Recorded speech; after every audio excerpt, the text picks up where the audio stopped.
Well, this is a bit of a first. Today we have a maritime investment fund called the Taylor Martime Investment Fund. So the thing about this is it only debuted in May of 2021.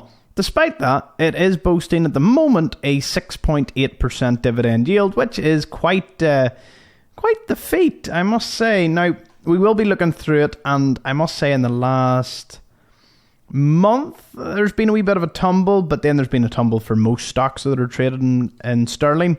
Though this has two stocks. So the ticker symbol for this is TMIP. However, if you just do TMI, you get the exact same one, but it's in dollars. Now, I'm sure someone in the comments section can let you know as to why there is two different stocks.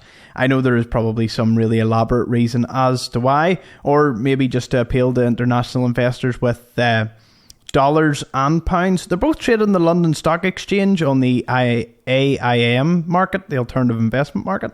Another curious point, but let's jump right into them. So founded in 2014, they have 8 employees, and as I said, debuted on May 20th, 2021. Jumping over to their website, you can see that they are an investment company with a diversified portfolio of 31 vessels, including vessels both acquired and contracted to acquire or sell, in the geared, handy size and Supramax. Now, you might be wondering, what are those? Well, lucky for you, I googled it. So this is what a handy size looks like. Most of their ships, they've only one Supramax, and the Supramax is essentially this, but bigger.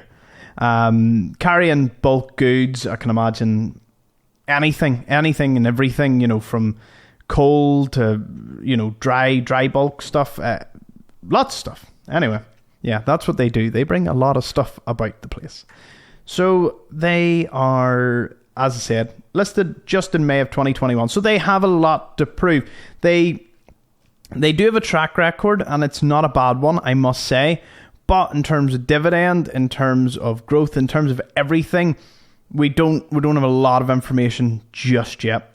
Now, their net asset value per share is £1.47. At the moment, they're trading at about £1 and 6 pence. So that's a good sign. It's always a good idea if you're looking into any company to get them when their NAV is above their current share price. Because then if it's above, a lot of investors consider that overpaying. And then the net asset value return per share is supposedly 10 to 12% per year. Now, that's a very ambitious target, but again, it's not out of the realm of possibility.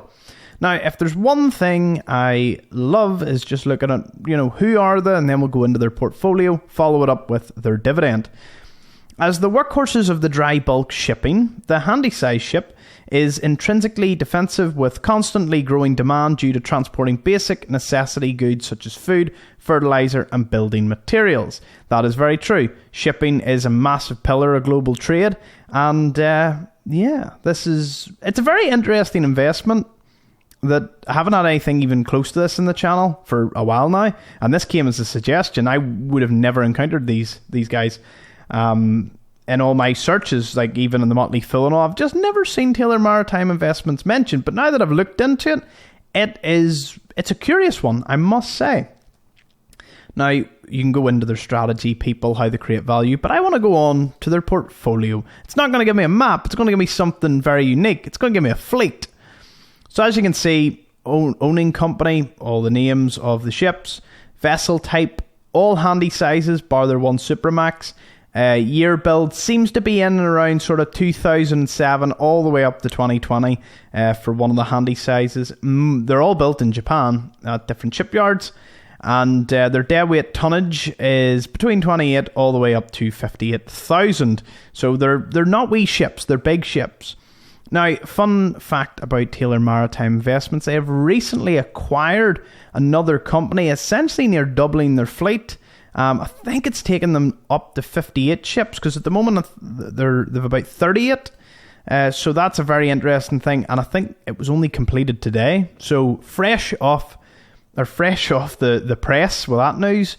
In fact, best way to show you is Taylor Maritime Investments. I should have had this up, but just as we're on the point, let's jump over. Yep.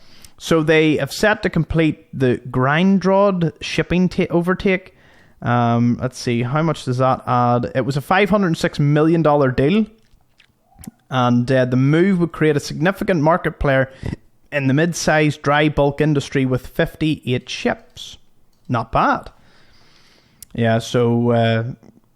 they already had a stake, and then they just bought over the rest of them. So that's pretty good.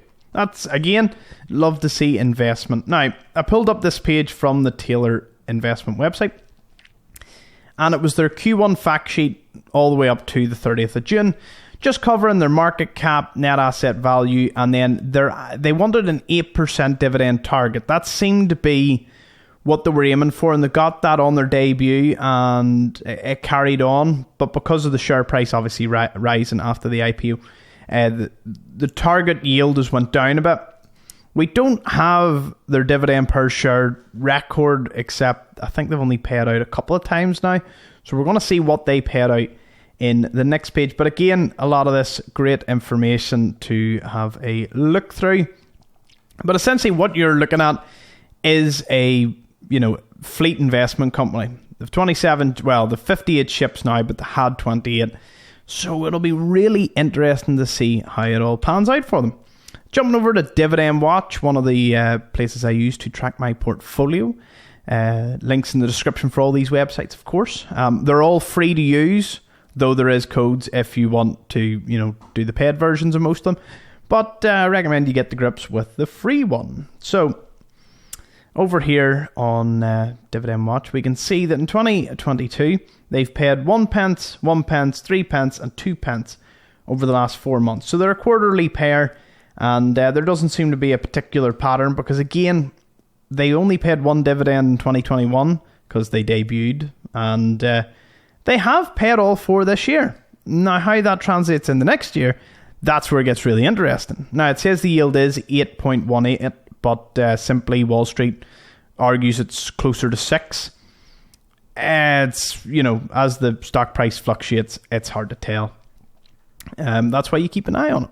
I go into the stock analysis and all, but there isn't any data because this company is just so relatively new.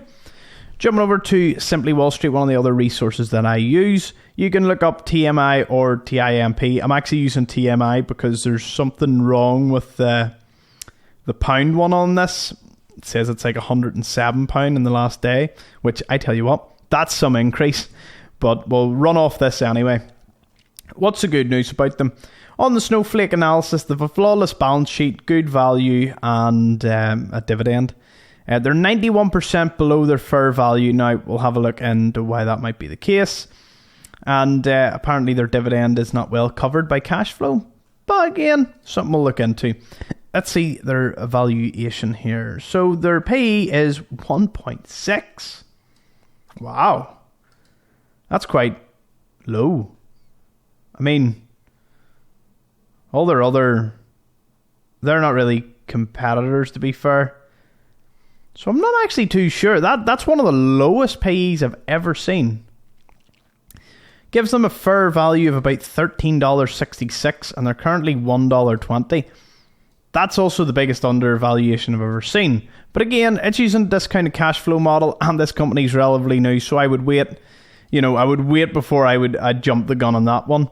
They're proposed to be growing at about 9.2% into the future, and previously they were growing at 21%. Again, the only issue with this is we don't have a lot of data. Other than that, it's a very appealing company, really interesting sector, and I'm personally looking into it. But the only thing that throws me off is, it could be a fantastic thing to get into early, but I want to see a wee bit more, data on it. So it's going in the watch list, to say the least. It is debt-free, and, it's operating cash flow, interest, everything's covered. Which makes it a very, appealing company, to say the least.